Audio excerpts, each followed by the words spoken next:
जय जगन्नाथ साଙ୍ଗମାନେ ଆଜି ତ ଆମେ ବାହାରି ପଡ଼ିଲୁ କେନ୍ଦ୍ରାପଡ଼ା ଗଜଲକ୍ଷ୍ମୀ ଦେଖିବା ପାଇଁ।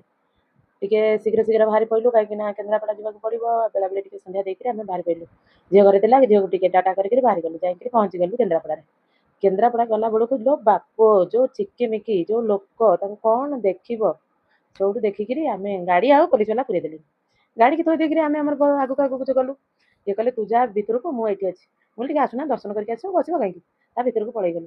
ଭିତରକୁ ଯାଇକିରି ଭିଡ଼ ଭିତରେ ଦର୍ଶନ କରିକିରି ଆମେ ଭୋଗ ଭୋଗ କହିଲୁ, ମୁଁ ଭୋଗ କରିବ ନା, ନାଇଁ ନାଇଁ ଭୋଗ ଏଠି ହଉନି, ଦର୍ଶନ କରିକି ପଳେଇଯିବା। ଗପି ଗପି ଟିକେ ବାହାରକୁ ପଳେଇ ଆସିଲୁ।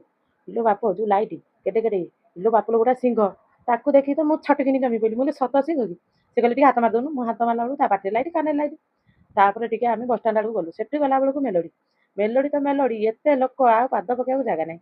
ଏପଟକୁ ଆସିଲୁ, ଏପଟେ କ'ଣ ଗୋଟେ ପାନପତ୍ରରେ ଲେଖା ହେଇକିରି ହେଇଛି। ମୁଁ କହିଲି ଚାଲ ଚାଲ ଯିବା ଖାଇବା, ଭୋକ ହେଲାଣି। ଆଉ ଯାଇକିରି ତାଙ୍କର ତ ଡାଇବେଟିସ୍, ସିଏ ତ ଚାଟ୍ ଖାଇବେନି, ଘୁଗୁନି ଖାଇଦେଲେ। ମୁଁ ଟିକେ ଚାଟ୍ ଖାଇଦେଲି ପିଲାଙ୍କ ପାଇଁ।